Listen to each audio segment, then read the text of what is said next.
Well, our world has always been in a race between technology and education. Usually these two go hand in hand. But there are some points in history where technology races so far ahead that education can barely keep the pace. Let me give you a quick historic example. In the 15th century, technology raced ahead as a great piece of technology was invented. The printing press, allowing to print books much cheaper than ever before. Well, unfortunately, only a small fraction of the entire population knew how to read, ultimately leading to massive social conflicts and inequality. Until at some point in time, the whole educational system was revolutionized in order to keep up, as the first universities and schools were born. Well, this happened a couple of times in history. Whenever technology raced ahead, it first leads to social pain and inequality, until at some point in time, the whole educational system gets turned upside down in order to keep up. Now, let's jump back into 2019. Do we have a similar race between technology and education today? I think yes, we do.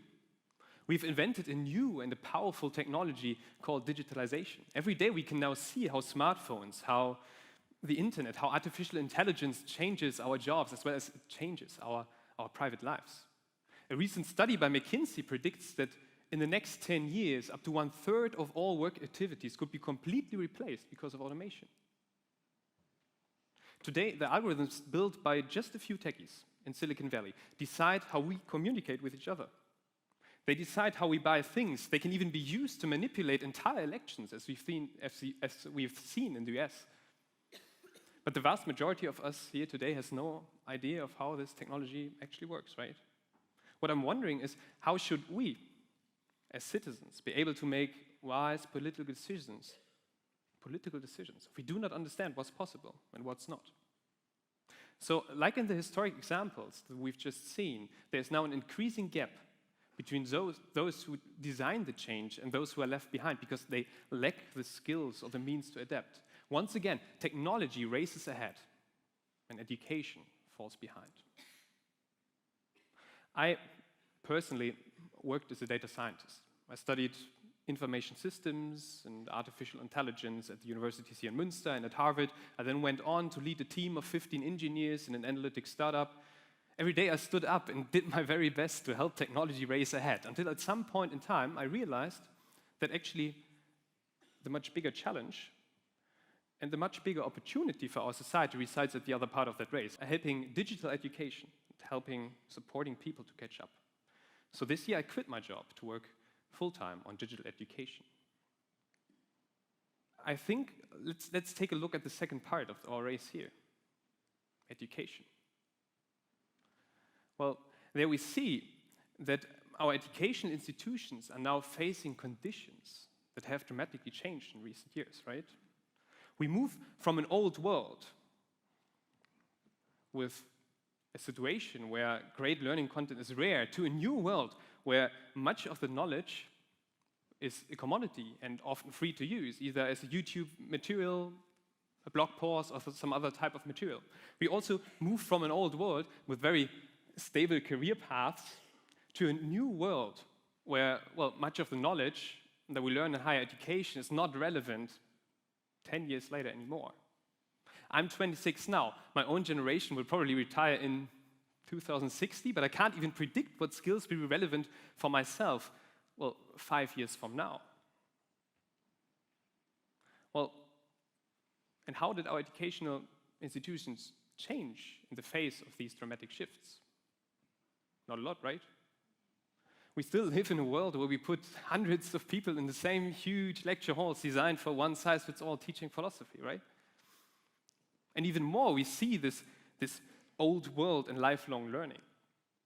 We still have many companies where employees just spend maybe 2 or maybe 3 days a year with training, right? This would be like if I would go to the doctor and ask him, what should I do to stay fit and healthy for the rest of my life? And he says, well, David, I advise you just run a marathon very early in your life and you'll be fine, fit and healthy for the rest of your life. Doesn't sound like a great advice, does it? So I'm afraid we are about to lose that race between technology in education, as the way we teach has not evolved with the dramatic shift that is required these days. And I don't think we can tolerate that, and I think we need a new generation that takes this issue into their own hands. Well, so 2 years ago, my friend Marius and I decided to start on the green field, to build an education experience from the ground up. We developed this idea of what we call a learning accelerator. A learning accelerator is based on a very simple but radical idea, using state-of-the-art technology to put all available efforts into the individual learner and the learning environment. To bring this idea to life, we founded a non-profit organization right here in Münster, actually just a few meters away from the stage. We called it Tech Labs. Tech Labs teaches coding skills in the fields of web development, data science, artificial intelligence. It's a 16-week program, completely for free, open for everyone, and designed so that you can complete it parallel to your studies or to your regular job, for example.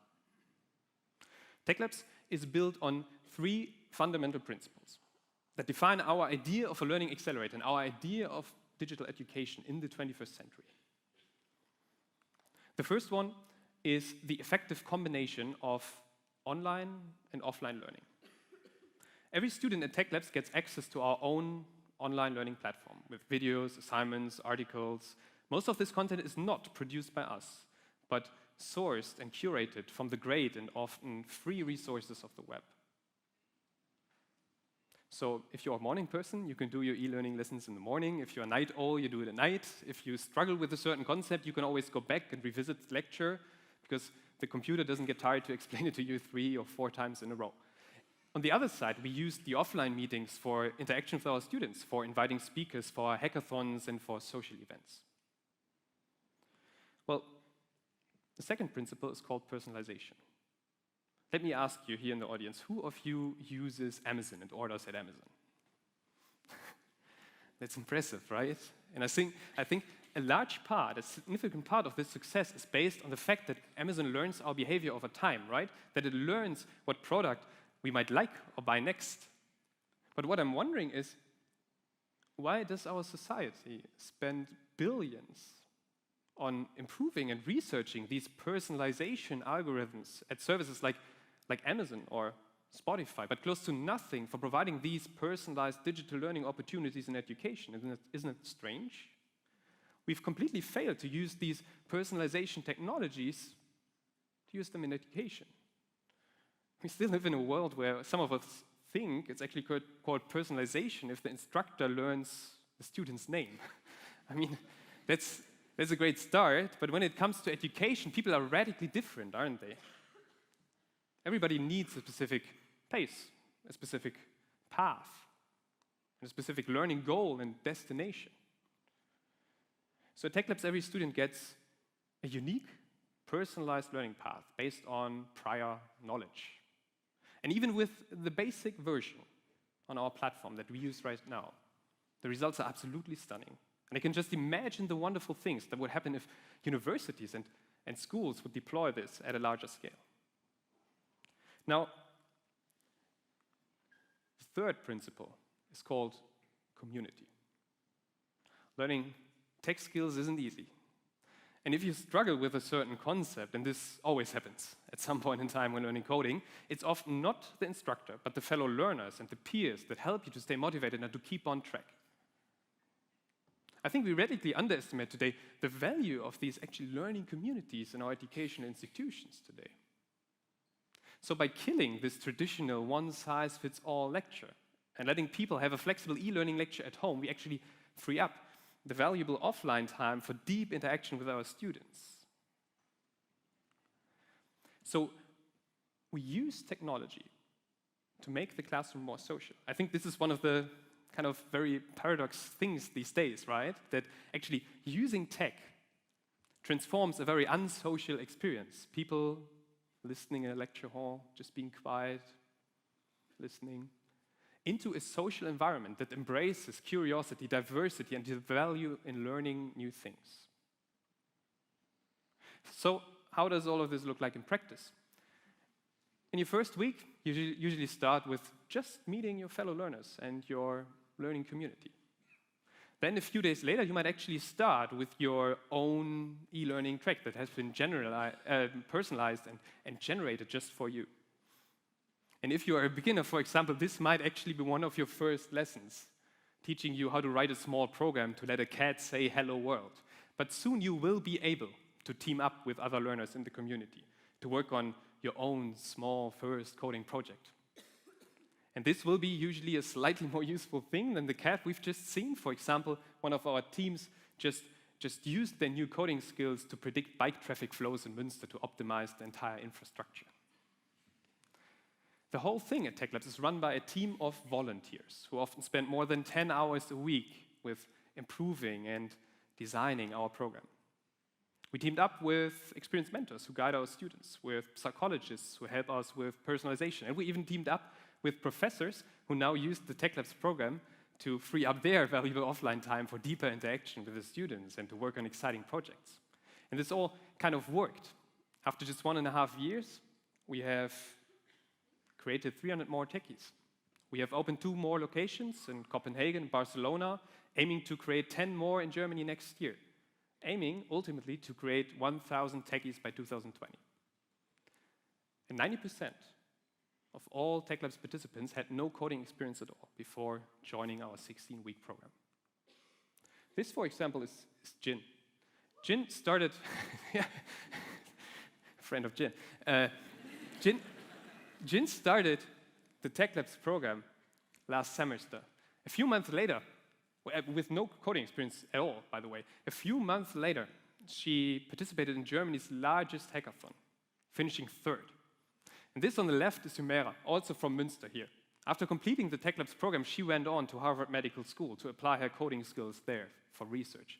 A couple of weeks ago, she wrote me a message saying how thankful she was that TechLabs has provided her the coding experiences that she used then for medical research at Harvard.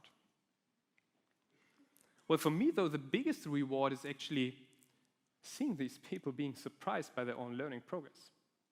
I think for many of us here, this happened last as a child, maybe when we learned how to ride a bike or so. But I think we found a way to recreate that feeling many times. It's worth to fight for it.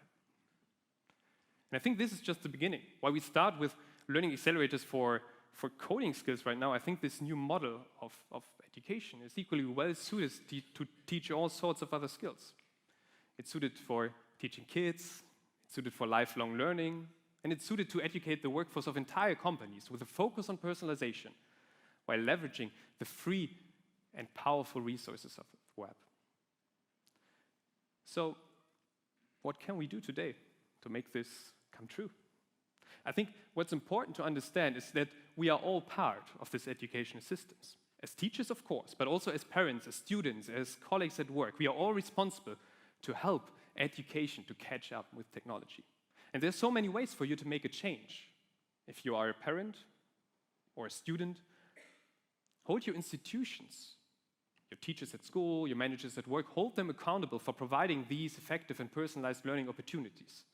It's there, it's possible. And if you are working in education, ask yourself, how can personalization, blended learning, community, how can it transform my own classroom into a learning accelerator? I promise it's actually not that hard.